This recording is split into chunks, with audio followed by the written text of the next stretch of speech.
Baie dankie Dion. Dit was omtrent so skat so Junie maand toe Dion my bel. Ek was op pad van Kaapstad af terug Graafrenet toe en ek het nie lekker gehoor alles wat hy gesê het nie, of wie hy was, of wat ook al nie. Toe praat hy van KragDag en hy vra my, is ek 'n libertine of am I a libertarian? And I knew a little bit about the policy, or rather the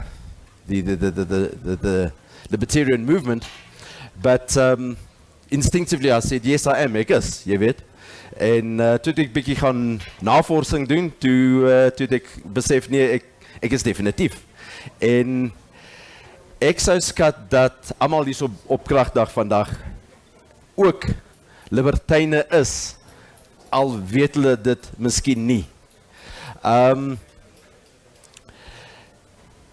I would also think, and I would go so far as to say that onze voorvaders, die trekkers van naam en mense wat van Europa afgekom het hiernaartoe, hulle het hiernaartoe gekom om die owerhede in die Europese lande en goed, het hulle begin besmoor en hulle het gevoel hulle wil uiting gee aan hulle self en hulle wil hulle self uitleef en so aan. Toe kom hulle Suid-Afrika toe en so aan en ek dink geneties het ons dit binne in ons. Ons is deur 'n tydperk, you know, sometimes you think about Pretoria as the place where everybody's got a moustache, and there's a lot of, especially in the past, there was a lot of staatsdiens. And when I first started out on my legal career, I was actually at the Department of Justice at the Master of the High Court in Pietermaritzburg. And although I sort of enjoyed my job, I didn't like working for the government at all. I felt that, and I still feel, and I don't want to offend anybody, but I feel that anybody that sort of works for the government, you know, you kind of think to yourself, really? Imagine working for the government. I mean, you know, do yourself a favor. So what is a libertarian? A libertarian, of een Afrikaanse libertijn. Dani Goosen, my goeie vriend, het my die Afrikaanse vertaling gegee. Een libertijn is 'n persoon wat homself wil uitleef en hy wil glad nie hê dat die owerhede te veel in sy lewe bemoeid is nie. He wants to be independent. He wants to do his own thing. He wants to take his own decisions. And I'm just going to go to my first slide. Libertarianism comes from the Latin libertas, meaning freedom, and it's a collection of political philosophies and movements. It upholds liberty as the core. And dames en heren, ladies and gentlemen, right now we've got in the world, we've got individuality is under threat. You find it even in the USA, where freedom used to be the thing. Regulation, or places like Australia, you can hardly run a business without mountains and mountains and mountains of red tape. Worldwide, you very, very hard pressed to find a jurisdiction where you can do your own thing without a huge amount of interference from government. And that is a threat to liberty. Now, a libertarian or a libertine seeks to maximize political freedom and autonomy, freedom of choice. You don't want to be told what to do. You want to make your own mistakes. You want to have choices, and you don't want to have those choices dictated to you. You want to associate with who you want to associate with. If we all want to go and stay in Orania, I've been through Orania a couple of times. I really like the place. That should be your business. And other people that want to interfere with those sort of choices, really, I believe that that's wrong. So your individual judgment and the ability to do your own thing really is at the core of being a libertarian. Now, what I'd just like to put to all of you this morning, or this afternoon rather, is a person who lives according to his own core values and who is independent and who is able to live without interference, I believe such a person is truly far happier than anybody who is perhaps in a corporate environment or in the government or whatever the case is, 9 to 5, you've got to clock in at a certain time, you've got to clock out at a certain time. A little story, once my wife ran a little preschool in Pietermaritzburg, and there was a gentleman, he was known for being very on time at the corporate where he worked. So he would always be the first guy to arrive, and sometimes he'd pick up his kids a little bit late and so on. So on one particular morning, he arrived late. Something had gone wrong in his life, and he was going to be late for work that day. And to him, it was a major, major thing. So he had a little chat with me as he was hurrying out the gate. And he was, I'm late for work, I'm late for work. I said, well, there's a remedy. Leave early. Anyway, so that didn't go over too well. So, you know, I believe that a person who's always being told what to do, or you've got to, you know, I was in corporate for a long time as well, and, you know, one works hard and everything, but the whole idea of, you know, you've got to sort of pledge allegiance to a certain corporate symbol. I was working for Absa Trust, and it's just a little bit nauseating. I remember one day we had a major motivational session in Durban. I was in Pietermaritzburg at the time, and I went down to this motivational thing, and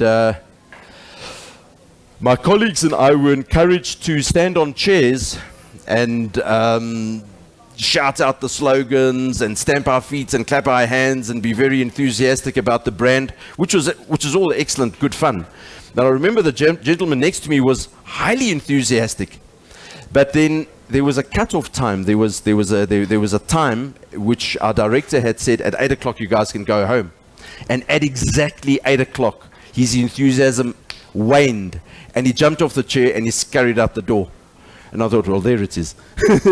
So it's enthusiasm on tap. It's not genuine.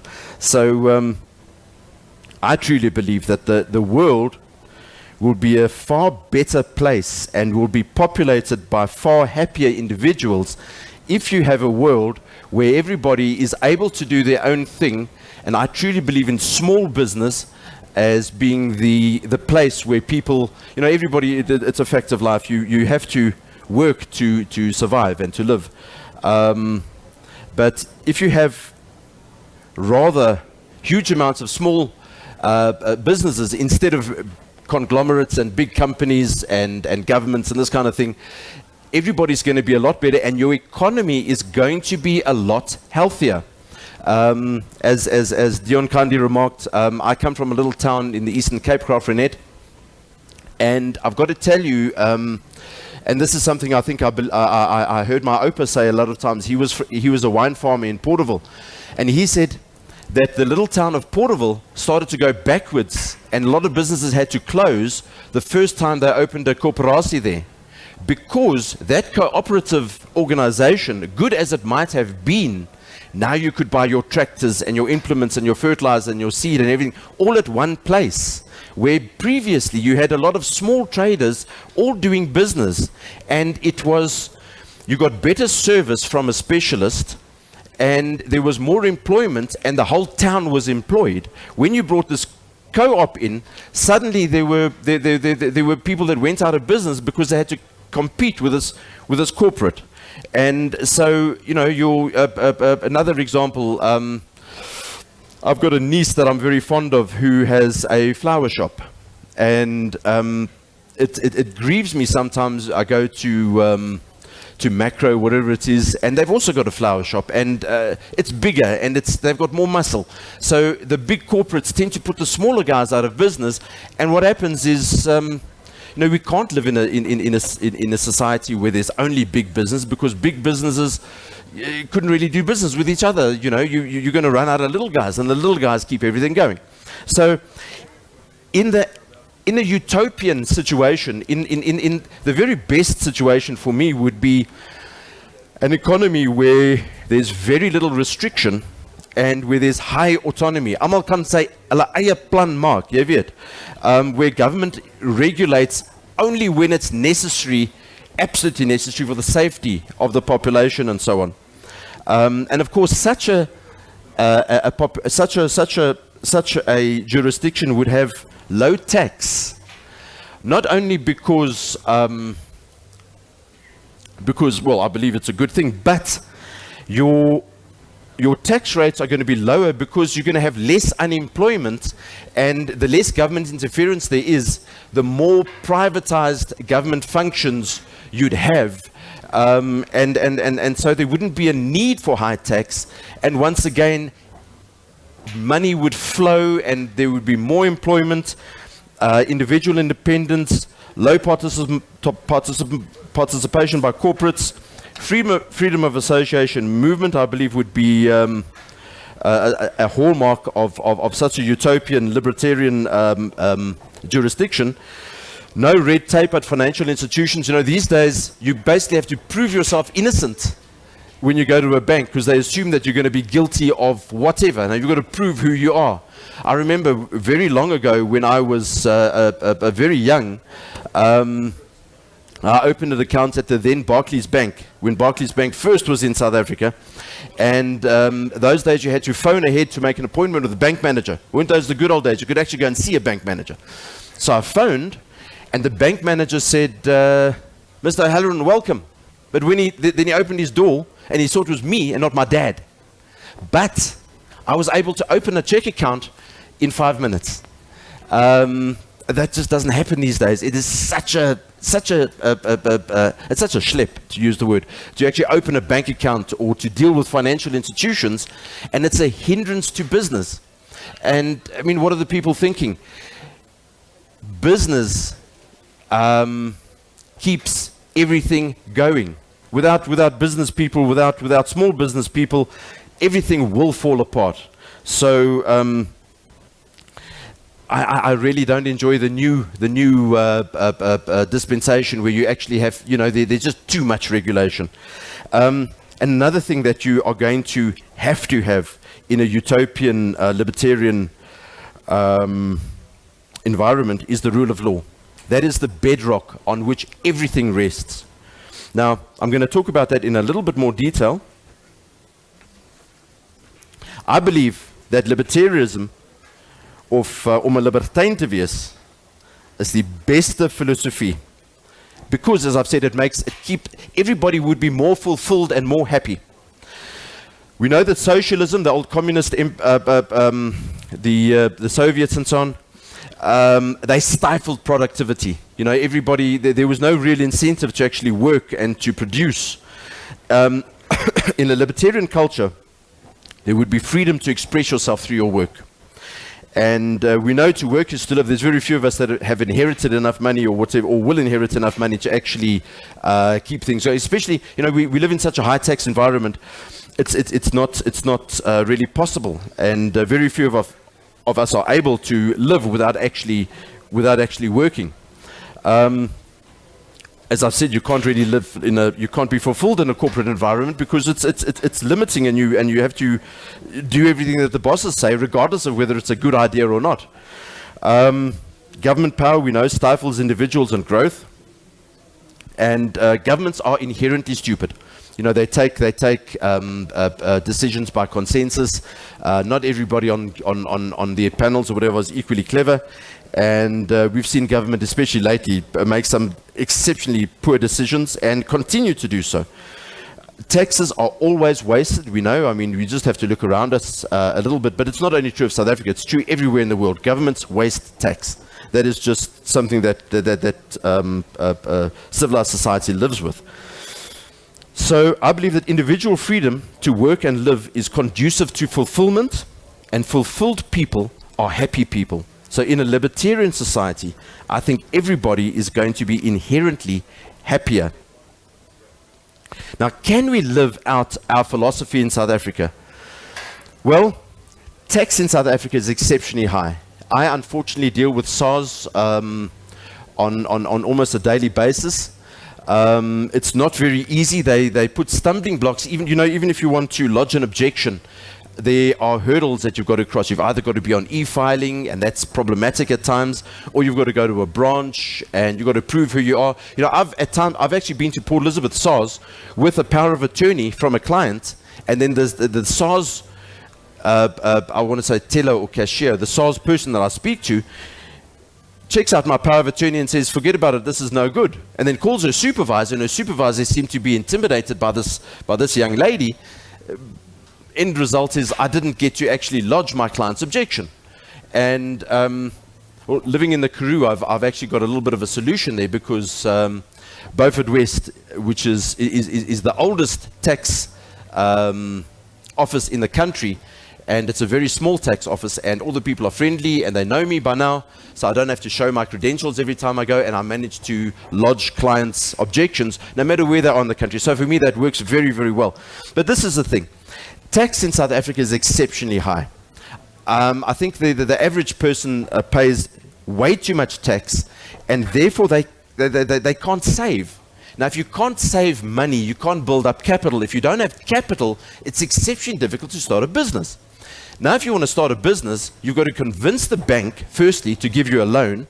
When you get that loan, you've got to sign that wicked document, that personal surety, that even if you are in a company, they can come and attack you and take your stuff later. So the risk is just through the roof. And it all starts by being overtaxed. That is the first barrier to doing good business, is high tax. Then, of course, in South Africa, as we know, our previous speakers, I think, underlined that in red. It's exceptionally uncertain right now. I started off last year with 3 rather large clients who wanted to come from overseas and set up agricultural enterprises in SA. Once the expropriation thing hit the headlines, every single one of those fell away. So it was a personal cost to me in my tiny little consultancy. I'm a one-man band. Personal cost to me of upwards of about 300,000 rand just off the bat. So this uncertainty it's a killer. So you don't know. I mean, if you don't know what's going to happen with your assets, the rule of law it's questioned. It's questionable. There's a culture of entitlement in the country. Unfortunately, it's based on ignorance of the law. It's based on general ignorance and ignorance of how markets operate, and especially for certain segments of the population. Ek wil nie nou nie swartgallig wees nie, but it's not easy to find work. And once work is found, it's not easy to leave. So you get guys, I mean, I can mention my brother. He's in a corporate. He does IT. He's a highly qualified fellow. He doesn't enjoy his job at all. He used to, but he doesn't anymore. And he can't leave because the future in his industry is uncertain for a one-man band that he would have to be. So once you're there, you've got to stay. And as I've you know, it's just breeds unhappiness. Now, also in South Africa, unfortunately, we don't have a merit-based system for hiring employees. Irrelevant criteria is applied and so on. I see you guys are all crying. I don't have any tissues, unfortunately. And I got to tell you, I last year, around about this time, for my sins, I joined a very non-salubrious group of motorcyclists, and I became a member of their gang. But rough as these chaps are, they do a lot of very, very good work in the community and a lot of charity work. And we ended up going to a squatter camp in Port Elizabeth. It's only for European people. And I saw with my own eyes a lot of people that, and I think this underlines, once the system beats you down in South Africa, it's exceptionally hard to get back. Firstly, because you know there's no savings, and you basically have to go to the bank for finance, and you arrive, you know, with a shirt collar that's all tattered, and it's just not going to happen. So once you're down in South Africa, you basically are out, and that is very, very, very frightening. You don't get services for the tax money you spend, so even though you're paying a lot of tax dollars, you're not seeing any results for it. You don't really get anything for it. So Please don't leave. There will be some good news in a couple of seconds. As I said, it's difficult to start a business. Very, very high hurdles for startups. The attorney's profession is already highly regulated. Advocates are going to be highly regulated in future. We've now all got to pay certain fees and be part of certain organization. And before this, it was the we used to have our insurance brokers would come and do our tax. I remember in the good old days. And individuals' tax is very, very easy to do. You just have to know your codes and your deductions that are, generally quite they're set for salaried people and so on. So doing tax for a salaried person is easy. And the insurance guys used to do it. And then come the South African Institute of Tax, who I have to be a member of, but why was it started? Because somebody thought he'd be able to get himself a nice job by establishing this thing, and then he's set. But everybody else now has to sweat. And what they did, they weeded out all those guys that used to do those individual returns. Now, if you want to be a tax practitioner, there are huge hurdles. You've got to write exams. You've got to, the insurance companies used to give courses in the old days that would allow the people to be competent. That doesn't happen anymore. You've got to write exams. You've got to do retests every year. You've got to do your CPD hours. You've got to find time in your day. You've got to pay. You now have to have a library of, the list goes on and on. So they've actually put people out of business by means of their regulation. So it's difficult to start a business, difficult to get into a certain profession, difficult to stay in a business. It's high hurdles for startups. So the answer is, in South Africa, can you live out your philosophy as a libertarian? It's difficult. It's difficult. It's almost impossible. I think that's probably one of the reasons I'm also in the Karoo. One wants to be out of the city and out of the rat race and out of the reach of the corporates and the government as far as possible. And one gets that to a limited extent in a place like the Karoo. So, oh, sorry, I'm a couple of slides ahead, sorry. There it is. What would be the ideal situation? If South Africa tomorrow had to turn the page and say, right, we're really just going to open our doors for business. We're going to do everything it takes that everybody can do business and carry on. Firstly, freedom to hire and fire would be first on the list, because that would mean that people would be able to leave a job that they're not happy with and join a company where they might be happier. And so people would find their niche a lot more easily. I would cut this handout system and SASSA immediately, and it's hopefully just find a way to wean the people off the dependence that they have. I was in Aberdeen the other day, and so sad. It was a little town that used to be a thriving little ostrich feather community and so on. And virtually everyone in that town lives on SASSA grants, and it's unsustainable. And so there's no independence there. People just, at the end of the month, they go to the machines and they pull the money out, and that's how they live, and they just eke out an existence. Now, independence, we know, fosters confidence. Confidence equates to quality. Quality work leads to fulfillment. You're being happier in your job and what you do. Fulfillment leads to happy people. Fulfilled people are happy people. So if the world was a libertarian world, there'd be quality produce produced by small competitive businesses. People would be happier, and there'd be a higher standard of living, and there'd actually be less of a gap between the rich and the poor. Because as it is at the moment, if you've got the money, you can start that business. You can overcome these hurdles. You can hire somebody to handle the red tape. You can be okay, and then you'll continue to grow. But if you're at the bottom of the ladder and you want to get there, it's almost impossible. Now, I just want to talk a little bit about the rule of law. Businesses, especially small business, are libertarian by nature. You'll find a lot of guys that are running their own show. They're running their own show because they didn't want to listen to a boss, and they didn't want to take orders from anybody else, and so on. So small business especially is libertarian by nature. Small business owners are, of course, highly individualized people, and they're risk takers. They have to be. And if your assets or the winnings from your business, your profits, are not guaranteed from theft, because there's no rule of law, then there's no incentive to risk. I mean, the risks are even higher. There's no security of assets, no future for saving, because, I mean, you save and then the people take it away. What would you save for? You know, if it was me, I'd spend money on motorbikes and beer and whatever. Pretty woman, you know, I don't know. No saving, no business, no security, no business, no rule of law. Business can't take place. Corporates, the big corporates, yes, they'd be able to stick around perhaps in a society where rule of law was a bit tenuous because they've got the muscle to look after their own stuff. But for the rest of us, rule of law gets weak, business takes a severe backseat. Now, this is where we get to the interesting part. Now that I've given you the bad news, what steps can we take if the rule of law is threatened as South Africans? Firstly, we can diversify risk by doing business in safe jurisdictions. We can take our assets, especially our financial assets, offshore to safer jurisdictions.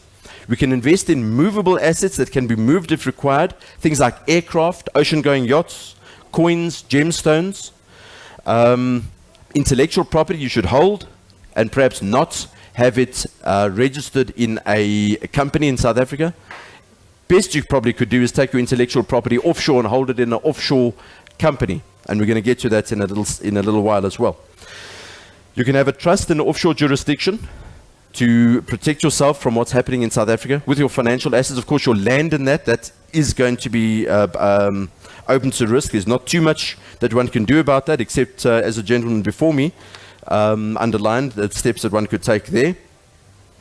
And of course, we need in South Africa to stand together, because if the rule of law is gone, then we need to protect our own stuff. It's a little bit of jungle justice and the law of the jungle coming back, unfortunately.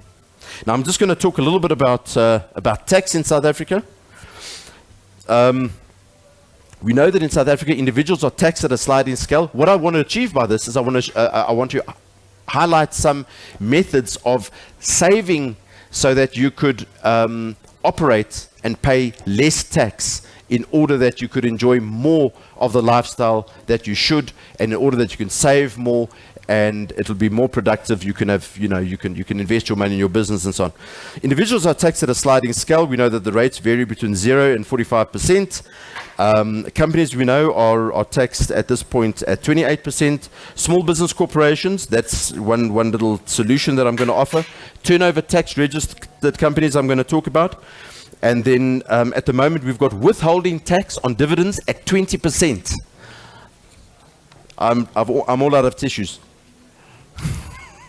But there's an antidote. There's an antidote. If you with a bit of imagination, Alcatraz was a prison island. I think it's outside San Francisco, and yet those high walls and those security, the most fantastic security in place, people still escaped. And it's the same with the South African Income Tax Act or any other income tax act. With imagination, you can find a way through. Right. We know that regular companies and corporations, closed corporations, tax at 28%. So, if we talk about small business corporations quickly, if you are able to register your company as a small business corporation, they're the tax rates. You only start getting to 28% when your taxable income rises above 550,000 Rand. So your small business corporation is one way that you could save quite a lot of tax. There's a bit of red tape involved, and I can't get into that. I don't have enough time. But just bear in mind that small business corporation is one possible solution. Then you have a thing called turnover tax. And a lot of tax consultants hate turnover tax. The problem with turnover tax, I'm going to talk about what exactly it is in a moment, but I'll first highlight the problem. With turnover tax, you pay tax on turnover, and SARS doesn't take your deductions into account at all. So if you make R1 million gross, Dani, wat is daai lekker woord wat jy my gesê het? Dis bruto omsetbelastingmaatskappy, turnover tax companies, that's it. As jou omset R1 miljoen is, nee, maak nie saak wat jou uitgawes is nie, hulle belas jou op daai miljoen. So as jou uitgawes 990,000 is, dan is dit nie die perkie wat jy moet opsal nie, né?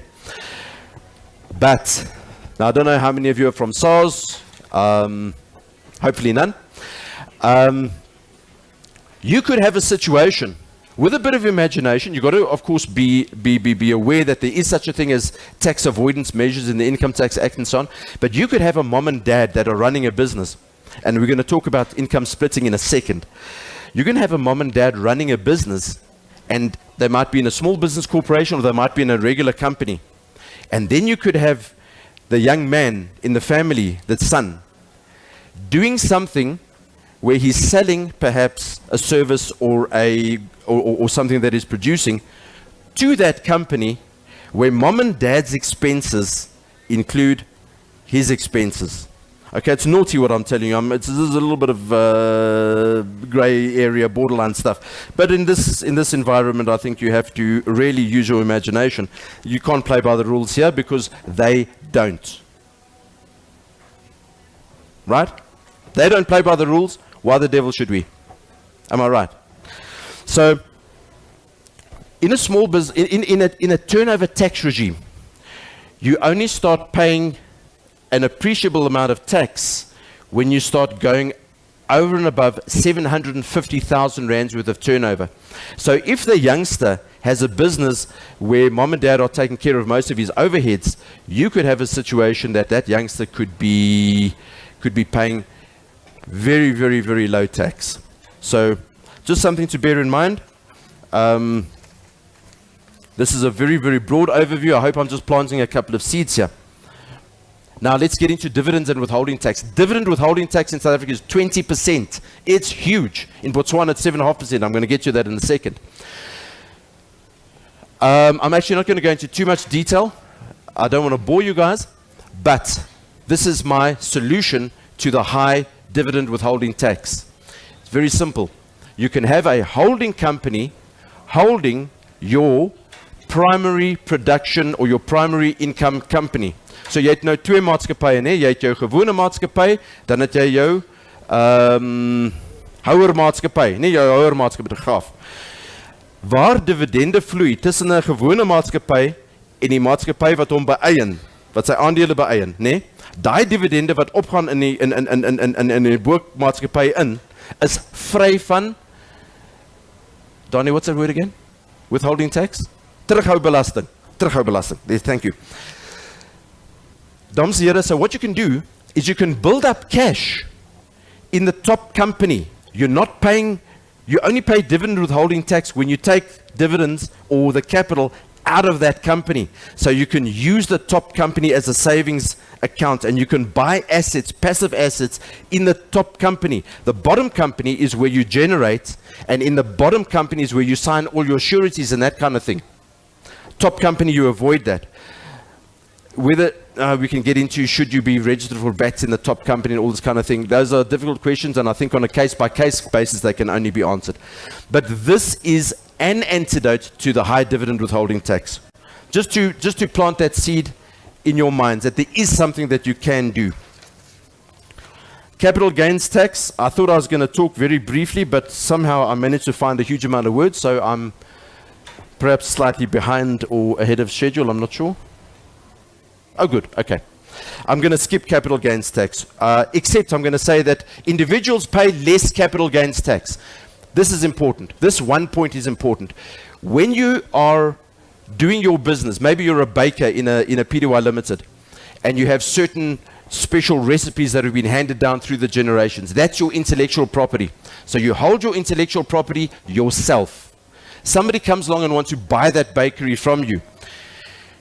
You can then, you've now got a choice. They might want to buy the company, the business out of the company, which is a very, very high tax way of doing it. It's not the ideal way. The best way is actually sell the company. But if they want to do that, then you temper that huge tax blow by selling your intellectual property yourself. Your capital gains tax is then going to be less in your hands, and you then have arbitrage, or you have you're now not paying huge capital gains tax on the intellectual property because you're selling it out of your own hands and not out of the company. 3 minutes, Peter. Sorry, okay, I haven't got to the best part yet. Okay.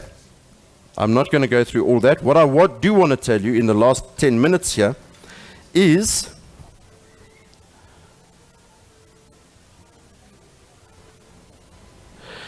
right on our doorstep, the country of Botswana. It is a country that I'm very, very au fait with their tax principles. I work on both sides of the border.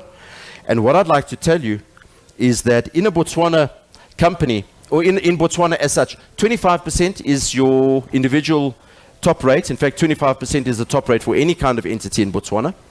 Companies pay tax at 22%. Withholding tax is 7.5%, so it's very, very reasonable. You get special entities like international financial service center companies, which pay tax at 15% without any withholding tax at all. Now, you might think, okay, I'm in South Africa, I'm going to have a problem. No. If you do it properly, you can, this is the gospel, you can be receiving dividends from your offshore company free of tax, working within the South African Income Tax Act, everything top of table, no monkey business. So that is really, really something to take, because it's so close, especially if you're doing business outside of South Africa and into other African countries, perhaps internationally, this could be the answer. It's easy to go and manage and administer your company from here to Gaborone is 3 hours and so on. And you can really save a huge amount of tax. And if you do that, then you are then able to perhaps unlock the savings and build up a bit of capital and not be as dependent and not be as under the influence. That's not the right word. This government isn't going to have that hold on you because you're going to have two jurisdictions. Now they can't tell you can only do this because you're here. If you're here and there, you now have a little bit of a choice. So I'd just like to perhaps leave that with you. It's difficult and it's expensive to set up offshore structures all over the world, Mauritius, Isle of Man, Jersey, Channel Islands, etc., BVI and so on. Expensive. Difficult to get there, difficult to hold meetings, difficult to run your companies from there. Botswana, different story. Very, very close. You can go there for 2 days and spend 3 days here in a week. Cheap to get there. Same time zone, same language, same common law. Rule of law is strong. Taxes much lower. So that's perhaps a couple of ideas that I hope will give you a little bit of insight into how you can actually manage your tax situation and try and live out the principles of doing your own thing and being more independent and not being so dependent on the South African government or perhaps any other government. Ek het 'n vraag ontvang van Madeleine Baadnors via ons Facebook koppeling met die res van die wêreld. Gaaf. Sy skryf: Ek is die eienaar van 'n klein besigheid. Dit voel asof SARS net al hoe meer en meer druk plaas op klein besighede met nuwe registrasies wat betalings vereis. Wat kan 'n klein besigheid doen om effektief en kostebewus te wees wanneer dit kom by belasting? Wel, ek dink ek het 'n paar goed uitgelig. Sy sal, as sy kan, moet sy kyk na 'n small business corporation, klein besigheidskoöperasie en so on, en turnover tax. If it might work for her, it might not, but she might have a situation that she could be in a company by herself with her husband or whatever it is, and children in another company. Oh, something I didn't mention, but I should have, is in a small business situation, in a family, you can split income very effectively between all the family members, and then your rate of tax goes down dramatically. So that's actually a very, very important point. So that's something she can do. There's not much you can do about the regulations and whatever you've got to pay for. That is what it is. Goed. Enige vrae van die gehoor? Ek is bly julle is almal nog hierso. Pieter, ek wil 'n vraag vra. Ja. Is libertariese gedagtes absoluut? Of is daar verskillende denkrigtings of grade van beklemtoning in die libertariese filosofie? Dion, ek is nie juist 'n kenner op die gebied nie. You know, when you phoned me, you said I'm a libertarian, and then I actually discovered that I am one. But if you read things, the website of the Mises Institute and the Austrian School of Economics and so on, daar's 'n hele paar, daar's 'n hele spectrum van ouens wat in hulle menings verskil so effens van mekaar. But in the main, it's guys that want to be independent and they don't want to be interfered with, and they just want to do business without any red tape. Goed, is daar 'n vraag daar? Almal gelukkig. Pieter, van ons kant af, baie dankie. Dit was baie insiggewend, ons het dit geniet. Baie dankie. Thank you very much.